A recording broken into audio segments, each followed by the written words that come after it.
de 2 capítulo 12, versículo 7. Mientras usted va buscando ahí 2 12, 7, hay un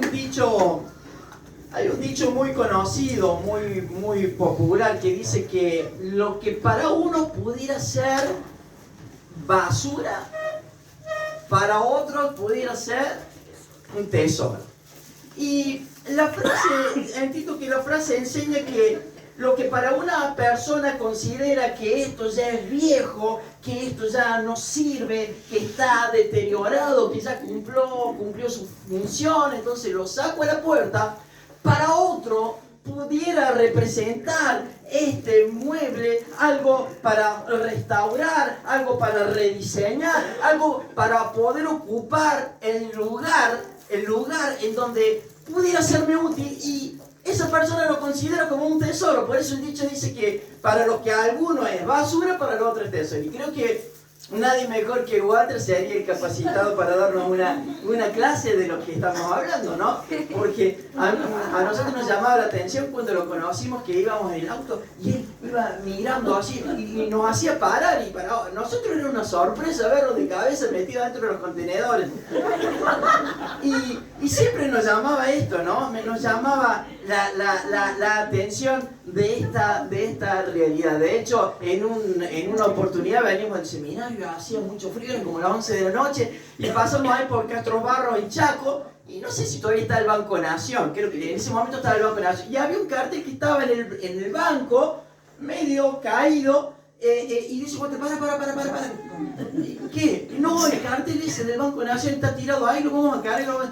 Y yo le decía: pero no, ¿cómo lo vamos a cargar si eso pertenece al banco? No, pero eso está tirado, lo han tirado, eso no sirve. Y a mí me daba preocupación, porque yo me imagino, digo, lo único que falta es que quieren que estamos asaltando el banco, y después salimos los dos con esos cartelitos así de frente, de perfil. Y al final no sé si lo cargamos al cartel. Lo tiene. Entonces yo digo, bueno, la próxima sucursal del Banco Nación será ahí en Uspallata 2117, creo que es la dirección. Ahora, vos fíjate que para lo que uno es basura, para los otros se transforma en tesoro. Ahora, en el mundo en el que vivimos, todo lo que está roto, el mundo lo tira a la basura. Pero en el plano espiritual, increíblemente, Dios se encarga de coleccionar en su taller para reconstruir, para restituir la vida de las personas. En el taller de Dios, a pesar de que el mundo pueda descartarnos, en el taller de Dios, Dios se encarga de reforzar, de reformar nuestras vidas conforme a lo que Él tiene diseñado. En una oportunidad, mi hermana hace en un horno de esos eléctricos que son para hacer esas cosas que hacen con las tacitas, con la vajilla, con esto, con aquello. Y resulta que en un momento yo la visito y veo una caja con un montón de cosas hechas pedazos.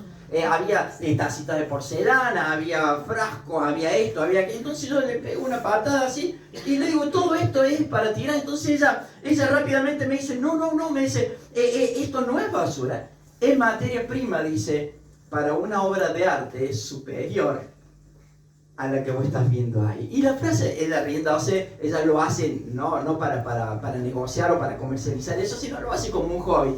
Pero me llamó la atención la frase, porque en realidad esa es la frase y esa es la realidad de Dios para con nuestras vidas. Hermanos, si hoy se siente débil, si hoy ha venido medio bajoneado, si hoy se siente insuficiente, golpeado por determinada circunstancia, quédese tranquilo, porque usted ha decidido venir al lugar perfecto para que la realidad de Dios, según la palabra, vuelva a ser claramente visible en la vida personal, individual y familiar de cada uno. Ha venido al lugar correcto. Usted se acordará de la historia de Marta y María, ¿no? Bueno, ese lugar que usted ha escogido para sentarse, ese es el lugar que usted ha decidido correctamente, y es una porción de la realidad de Dios para nuestras vidas que, si usted se pone de acuerdo y en sintonía con el Señor, jamás le será quitada. Esta es la oportunidad que el Señor nos da. Hermanos, vivimos en una sociedad que desecha lo que está roto, que desecha lo que considera la sociedad que no sirve. Incluso vivimos en una sociedad que tristemente desprecia la vulnerabilidad del ser humano. Vivimos en una sociedad que tristemente desprecia la vulnerabilidad del ser humano, pero cada vez que en el reino de Dios opera, la realidad es que Dios opera con una lógica totalmente diferente. La lógica de Dios va, o mejor dicho, el mundo va en contramano de la lógica de Dios, porque la lógica de Dios es perfecta. Usted recordará que el pececito, alguien me preguntó en una oportunidad, pero no entiendo por qué tiene que ver un pez con la vida de los cristianos. Bueno, la que realidad es que el pececito representa la vida del cristiano. ¿Por qué? Porque va en contramano, va en contra la corriente de lo que el mundo ofrece. Por eso es la representación. ¿Por qué? Porque la lógica de Dios es totalmente diferente al mundo. ¿Sabe? En las manos de Dios, nuestras debilidades, nuestros sufrimientos, nuestras vulnerabilidades, no es el final de la historia de nuestra vida, sino, ¿sabes qué? El comienzo de una revelación que Dios quiere demostrar en el día a día a través de su palabra para nuestras vidas, para que nuestras vidas cobren sentido, para que nuestras vidas cobren la necesidad de entender el significado de lo espiritual para la realidad que nos toca vivir en el día a día en nuestras vidas. Dios, hermano, no usa a las personas así nomás. Dios usa a las personas a pesar de sus debilidades. Pero ¿sabes qué? Dios usa a las personas a través de sus debilidades. ¿Sabe por qué? Porque eso es totalmente diferente. Si usted se siente hoy medio flojito, si usted hoy se siente a media máquina, si usted hoy se siente ahí medio abrumado como yo, bueno, en donde parece que las oraciones no cruzan el techo, bueno, quédese tranquilo porque está en el punto exacto. Usted está, como dicen los cocineros, punto caramelo, para que la luz de Cristo a través de su palabra atraviese las fibras más íntimas de nuestro ser, y para que la luz de Cristo empiece a alumbrar a través de nuestras vidas a otros. Esto está bueno porque esto es de parte de Dios. Y digo, a veces estamos flojitos, ¿sabe por qué? Porque, bueno, a veces ocurren determinadas cosas. Y digo, esta palabra que yo tenía, en realidad, como soy medio egoísta y egocéntrico, digo, esta palabra la voy a preparar para mí solo, porque en realidad hay veces que nos toca vivir situaciones. De hecho, el día jueves estábamos ahí en el taller trabajando, y mientras estábamos trabajando un cliente me llama diciéndome, mira, yo te quiero llevar. Él siempre me trae los autos de las hijas, y en esta oportunidad él dice, mira, yo quiero ir para allá para llevar el auto de mi yerno. Pero dice, ¿sabes qué? Yo voy a ir lo mismo, porque si no me vas a decir que vaya del mes que viene y así me tenés con vuelta. Entonces yo voy a ir. Bueno, el caso es que él se vino. Y teníamos que ver unas cosas en el auto, teníamos las fosas ocupadas ahí, el jovenito estaba del otro lado. Entonces, él ha venido ya varias veces ha venido, él ya conoce el lugar, conoce el espacio. Entonces, digo, mira, yo tengo que sacar empujando este auto hasta la calle y entrar el tuyo. Bueno, entonces él me dice, te ayuda. Entonces le empieza a empujar el auto de costado. Cuando él empieza a empujar el auto de costado, rápidamente se va al frente del auto para empujarlo. Y cuando yo le digo, Sergio, cuidado con la fosa, desaparece el Sergio. Se cae a la fosa. Y la verdad es que nunca nos había pasado. Entonces nos preocupamos rápidamente. Él vino ahí, el jovenito, y no sabíamos qué hacer, porque él estaba medio como desmayado. Estaba medio, era un golpe, aproximadamente 1,60 m debe tener, 1,65 m, 1,68 m, un poquito más. Y él estaba ahí, no sabíamos si alzarlo, si no alzarlo, si levantarlo, si llamar a la ambulancia, no sabíamos para dónde disparar. Entonces él empieza ahí medio así, algo me parece que me caí, pero no me puedo incorporar. Bueno, y empezamos a orar porque no nos queda otra, y dijimos, lo que mejor sabemos hacer es ahora vamos a orar para que el Señor, para que no le pasara nada dentro del accidente. Yo le miraba la cabeza porque él se agarraba la cabeza, no podía mover la pierna le había quedado medio torcida. Entonces se fue incorporando de a poco, se sentó en el lugar, lo ayudamos a salir de adentro de la fosa, pero rápidamente se puso blanco como la pared y me dice, mira, estoy a punto de desmayarme, necesito que me acueste. Así que lo acostamos, se quedó ahí, tenía el brazo lastimado. Y le digo, mira Sergio, lo que vamos a hacer, ¿sabes qué? Es vamos a orar. Y el Señor se va a encargar. Entonces él me dice, ahí medio moribundo, él me dice, yo sé, me dice, el significado que tiene la oración de los cristianos. Y me dice, por favor, ora. Entonces empezamos a orar y él se repuso. Un dolor fuertísimo en la rodilla, en la espalda. La Cristina, bueno, le trajo una acá para arreglar el codo que lo tenía lastimado, y empezamos y seguimos orando, y él me dice, yo entiendo bien lo que ustedes están haciendo. ¿Sabes por qué? Me dice, yo entiendo bien lo que ustedes están haciendo, dice, porque yo tengo a mi hermana que es cristiana junto a su esposo y junto a su familia, y cuando nació mi sobrina, yo creo que me dijo que había nacido con un peso de 400 gramos, una cosa increíble que cabía en la palma de la mano. Entonces dice que los médicos le dijeron que no existía la posibilidad ni la oportunidad de que esa niña creciera, de que esa niña se desarrollara, que simplemente tenían que esperar y que los médicos iban a hacer todo lo posible, pero no existía la posibilidad. Entonces él dice, yo entiendo esto porque la iglesia en aquel momento oraba, dice, y yo no entendía bien a lo que se refería la iglesia, pero dice, la iglesia oraba y hablaba con Dios y buscaba de Dios, dice, y mi hermana y mi cuñado y mis otros sobrinos clamaban, en lo que ustedes llaman clamar a Dios, y ahí fervientemente oraban, y Dios dice, hizo un milagro, dice, y el milagro se convirtió en que mi sobrina el día de ayer cumplió 12 años. Así que yo sé el significado de lo que representa, dice, la oración. Y yo sé que no va a pasar a mayores.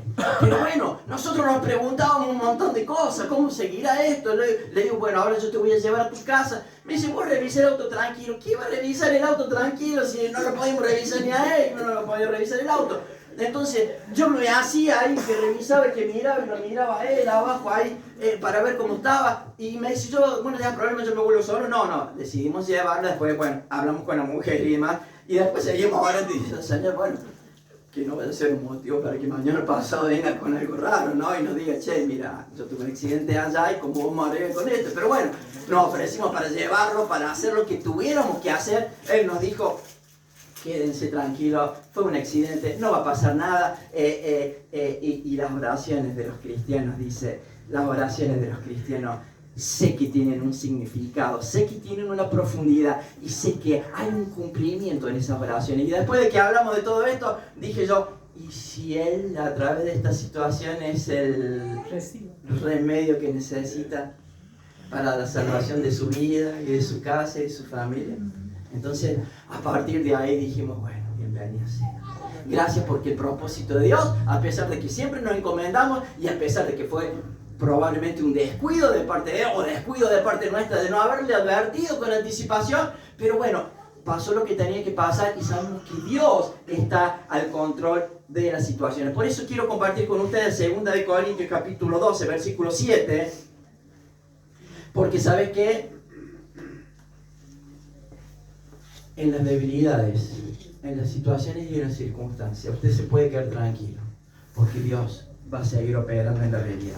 Entonces 12:7, fíjate lo que dice el apóstol Pablo, y para que la grandeza de las revelaciones no me exaltase desmedidamente, me fue dado, dice, un aguijón en mi carne, un mensajero de Satanás apareció para que me bofetee, para que no me enaltezca sobre manera. Respecto a lo que estoy viviendo, dice el apóstol Pablo, 3 veces, dice, ya le he rogado al Señor que lo quite de mí. Acá dice 3 veces, pero yo digo, ¿cuántas veces después del encuentro que él tuvo con el Señor y el problema de salud que él empezó a vivir a partir de ese encuentro, digo, ¿cuántas veces habrá clamado de él? Pero Señor, yo te ruego, pero Señor, si vos me sanás, Señor, si vos me das la libertad de mi cuerpo físico, yo en vez de usar 10 horas voy a usar 35 horas para tu gloria, Señor. Yo necesito la salud para que pueda servirte con más fidelidad, con más fuerza, con más fortaleza. Y él pensaba en eso. Pero la realidad es que Dios le da una respuesta y él dice, a pesar de que insistentemente le he rogado al Señor que quite de mí este mal, Él me ha dicho, basta ya. Basta de este asunto. El Señor le dijo, bástate mi gracia. Y escúchate esto. Porque mi poder, dice el Señor Jesucristo, se perfecciona en la debilidad. Escúchate. Porque el poder de Dios se perfecciona en nuestras, muchas veces, debilidades. Cuando él entendió la respuesta de Dios, entiende que no está solo en la situación ni en las circunstancias. Cuando él entiende la respuesta de Dios, en vez de seguir preocupado por la sanidad de su cuerpo, lo único que a partir de ese momento le interesa es conocer cada vez más el favor, la gracia y la misericordia de nuestro Señor Jesucristo. Por eso Él dice, todo lo que tenía que ver con el pasado mío, todo lo que yo era en el pasado, todo lo que yo soy, todo lo que yo fui, dice, lo tengo por basura con tal de una sola cosa, de ganar cada día de mi vida el favor, la gracia y el conocimiento de cada detalle de la vida de nuestro Señor Jesucristo, para ser, ¿sabes qué? Un perfecto imitador de Él. Porque mi poder se perfecciona en la gracia, en la debilidad. Por tanto, una vez que él entendió, fíjate la respuesta. Por tanto, después que él entendió, dijo, por tanto, de buena gana me gloriaré. Más bien, dice él, en mis debilidades. Escúchate esto, para que repose sobre mí el poder de Cristo. ¿Te das cuenta de lo que está diciendo? Para que repose. La intención de él era simplemente dejar de renegar por las circunstancias que vivía, para que simplemente la realidad de Dios se presente en su vida cada día como él lo anhelaba. Hermano querido, el apóstol Pablo le rogó a Dios 3 veces que le quitara ese aguijón, pero ¿sabes cuál fue la respuesta del Señor? No fue quitarle el aguijón, no fue quitarle el problema, sino revelar la suficiencia de Cristo, es decir, la suficiencia del Señor sobre su vida. ¿Sabe para qué? Para que verdaderamente la luz de Cristo le atravesara, para así poder iluminar a otros. Y vaya que sí lo hizo. Y vaya que sí lo hizo a pesar de su condiciones. Por eso que el Señor nos recuerda que su poder se perfecciona en la debilidad. Pero esa perfección de la que el Señor habla no es simplemente o no es solamente una perfección en crecimiento o en aumento, sino es una perfección que se debe manifestar permanentemente en la vitrina del corazón de los hijos de Dios. Eso es lo que realmente se debe ver en el corazón, en la evidencia del verdadero cristiano. El mundo tiene que ver que hay algo diferente en la vida del cristiano que no lo encuentra en el mundo. Y esa ventana es a través del corazón, a través de tu testimonio, a través de tu vida espiritual. Se tiene que ver para que el mundo pueda ver y pueda creer que la historia es solamente en nuestro Señor Jesucristo. Hermanos, nuestra autosuficiencia es el peor o el mayor obstáculo para el poder de Dios. Cuando nosotros le damos rienda suelta, cuando nosotros arengamos nuestra autosuficiencia, de pronto el Señor se limita. ¿Sabes por qué? Porque la idea de Dios es precisamente acompañarnos y hacernos crecer. Pero cuando hay realmente un arrepentimiento genuino de parte de nuestra y de aceptar la voluntad de Dios sobre nuestra vida en todas las áreas y en todos los sentidos. Cuando de pronto la autosuficiencia deja de ser la autosuficiencia para ser un dependiente de Dios, el Señor empieza a actuar en una forma sobrenatural. Y como la lógica de Dios va en contramano de toda realidad, ¿saben lo que ocurre? Ocurre que cuando nuestras fuerzas llegan a cero, adivina qué pasa. El poder de Dios, ¿sabes qué? Se enciende al 100%. Cuando de pronto nosotros bajamos nuestra autosuficiencia, el poder de Dios llega al 100%. Hermanos, ojo con meterle crédito a la autosuficiencia. Podés tener hoy todo muy acomodadito en la historia de tu vida, pero el próximo llamado de teléfono, la próxima noticia, pueden desarticular todo lo que tenga que ver con tu vida. Y no es que estoy deseándole que algo malo le ocurra, no, pero es una realidad que no la podemos evitar.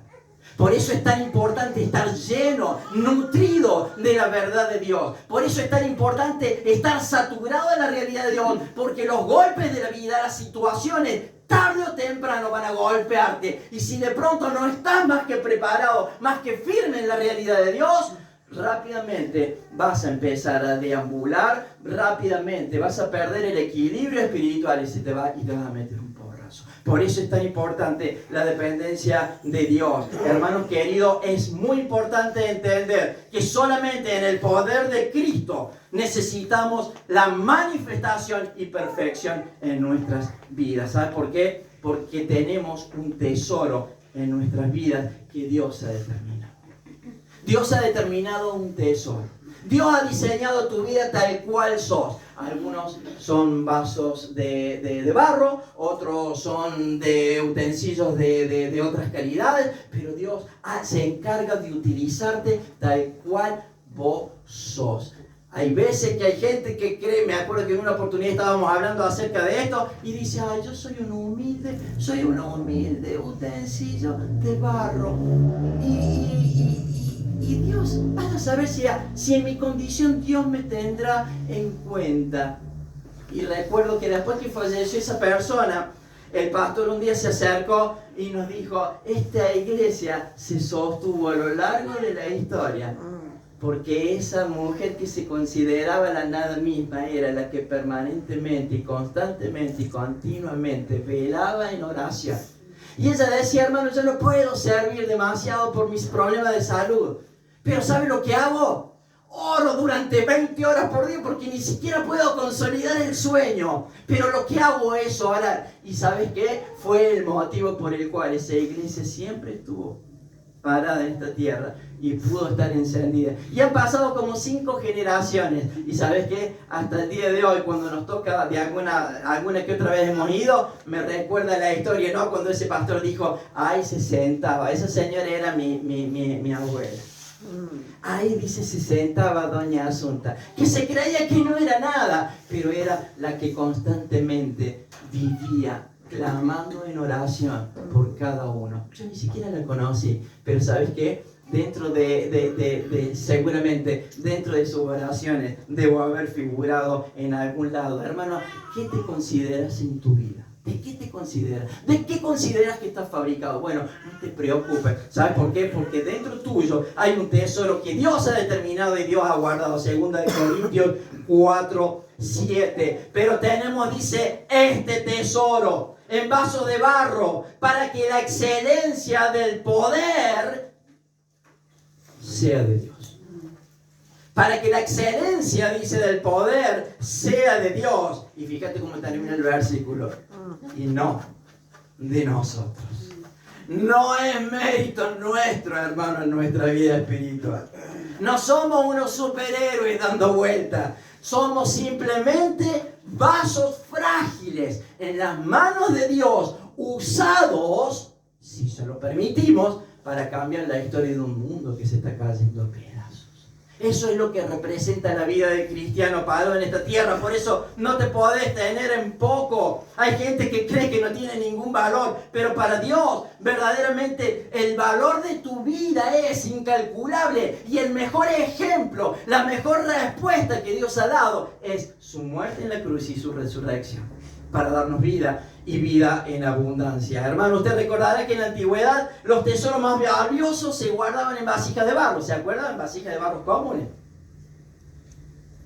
Pero fíjate, si la vasija era de oro, bueno, la mayoría de las personas centraban la mirada en la vasija de oro. Pero cuando la vasija era de barro, la gente desviaba su atención, ¿sabes qué?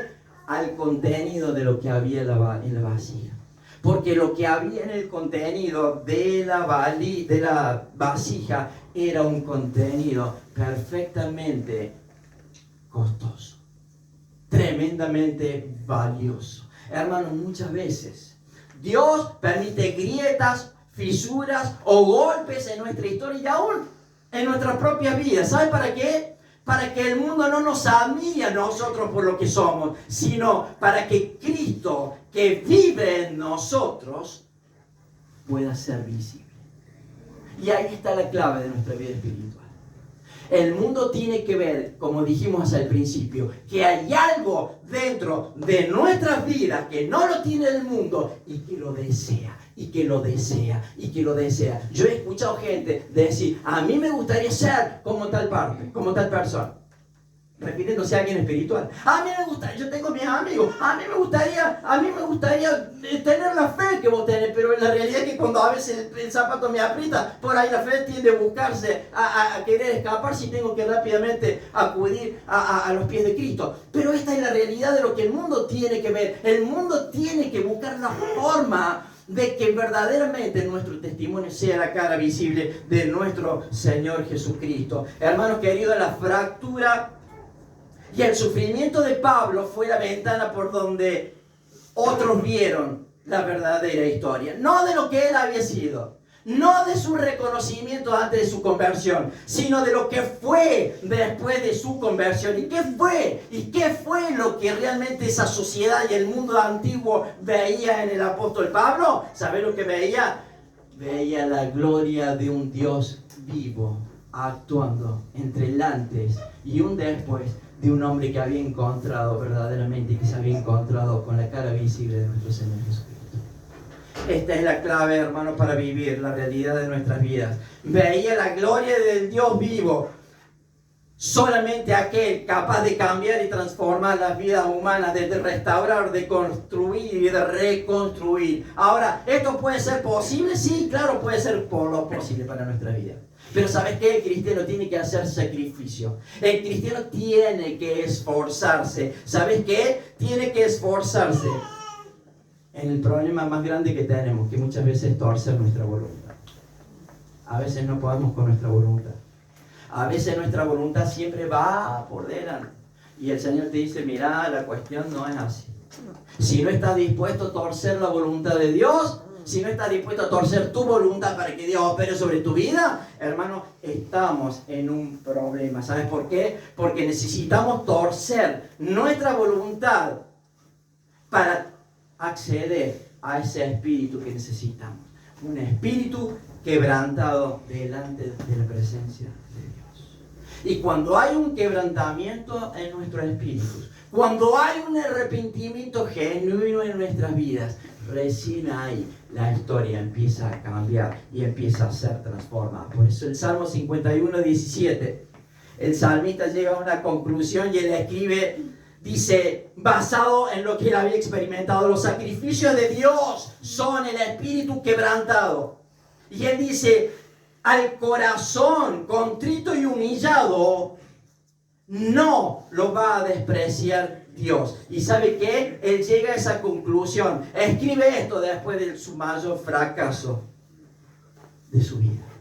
Después del mayor fracaso de su vida, él llega a entender esto y descubre que Dios prefiere un corazón roto por el arrepentimiento genuino que un ritual religioso perfecto y vacío. ¿Sabe qué? Hay veces que como cristianos preferimos, llevar una vida de religiosidad. Venimos a la iglesia, pero no a veces entendemos la realidad de Dios. Hay gente que pudiera venir a la iglesia, hay gente que se siente cómoda, hay gente que sirve en la iglesia y hasta quizás con excelencia, pero ¿sabes qué? Su vida está vacía. Porque Dios necesita un corazón arrepentido. Por eso la declaración del salmista, diciendo: Dios prefiere un corazón roto al arrepentimiento que el ritual religioso perfecto y vacío. Hermanos, si no entiendo esto, paso a estar en esta convicción. Hago todo con excelencia dentro de la iglesia, sirvo al Señor, me siento cómodo los domingos, los sábados, pero mi vida espiritualmente está vacía, está lejos. Y ese es el riesgo, hermano, del cual nosotros nos tenemos que cubrir. Él descubrió que el quebrantamiento, ¿sabes qué? Es la llave que abre la misericordia de Dios. Él entendió que solamente con un corazón arrepentido yo puedo abrir esa llave para que el Espíritu de Dios trabaje sobre mi vida y empiece a edificar mi vida conforme a la realidad de Dios. ¿Sabe? Usted lo sabe mejor que yo, sabe precisamente que una semilla debe romperse para dar vida a un brote. Si la semilla no se rompe, no va a dar brote. Usted recordará la historia de María y de Betania. ¿Sabe? Para que el lugar donde se encontraba el Señor Jesucristo pudiera ser lleno de ese perfume, María tuvo que romper ese frasco de alabastro. Y cuando ella rompió ese frasco de alabastro, dice que todo el lugar se llenó de perfume. Claro que tiene un significado mucho más profundo del que estamos hablando, ¿no? Tiene un significado muy profundo, pero esa es la realidad. Hermano, si no rompemos nuestras formas, nuestras estructuras y todo lo que tiene que ver con un corazón dispuesto a humillarse delante de la presencia de Dios, todo lo que yo pueda hacer para lo que considero que es la honra y la gloria de Dios, hermano, tarde o temprano va a dar evidencia de lo que realmente hay. Cuando usted ve ahí la historia de Dante Hebel, ¿no? Hebel, usted ve de que él es joven, todo lo que él proclamaba y todo lo que se proclamaba y que esto y que este otro. Pero ¿sabes qué? El orgullo le generó una contrapropuesta. Buscar la aceptación de lo que él cree que puede ser conveniente para su vida lo llevó, ¿sabes qué? A negar casi la existencia de Dios y a decir que esto es un libro escrito por un montón de locos que ni siquiera tenían coherencia en lo que escribían. Hermano, podés ser el tipo más reconocido del mundo, poder haber estado llenando estadios, como quizás lo hacía él en distintas partes del mundo, pero ¿sabes cuál es el problema? Que como no rompió su vida, como no rompió la estructura de su orgullo, torciendo la voluntad para someterse solamente a la voluntad de Dios, hoy se encuentra prácticamente negando la existencia de Dios. Hermanos, cuidado porque no es un chiste. Cuidado porque no es un chiste. El orgullo no es un chiste. Darle rienda suelta y edificar nuestra autosuficiencia no es un chiste. Se cobra el precio. Hermanos, vamos concluyendo ya. Vamos concluyendo y mira esta realidad que nadie la puede dejar de negar. ¿Sabes qué? Mira a Cristo. Mira a Cristo todos los días de tu vida. Mira a Cristo. Porque el momento de su mayor debilidad humana, colgado de un madero, herido y quebrantado, fue el momento de su mayor victoria espiritual. ¿Sabe? Las heridas de nuestro Señor Jesucristo no fueron un símbolo de derrota. Las heridas de nuestro Señor Jesucristo fueron el sello del perdón de nuestros pecados. Fue el sello de nuestra reconciliación con el Padre. Fue el sello de lo que Dios ha determinado para vida eterna en nuestras vidas. Fue el sello de nuestra sanidad espiritual. ¿Y por qué no física? Fue el sello de nuestro motivo en cuanto a nuestra fe. fue el sello de nuestra santidad. Como dice Hebreos 12:14. Seguí la paz con todos. Porque sin santidad, dice él, nadie verá a Dios. Y ser santo no es andar con una... No. Ser santo es saber diferenciarte claramente con el mundo. Ser santo significa vivir acabadamente la voluntad de Dios. Y esto no lo podemos negociar. No lo podemos negociar. Algunos dicen, no, bueno, pero se refiere a otra... No. Se refiere a una vida santa, sin la cual nadie verá a Dios.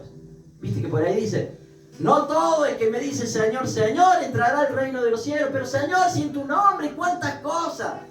Yo recuerdo, Señor, que en tu nombre yo abría la Biblia y les prediqué y hablé de vos ese domingo. Pero si no estoy perfectamente alineada en la voluntad de Dios, dice, mira, podrás haber hablado durante 45 minutos y ni siquiera te conozco.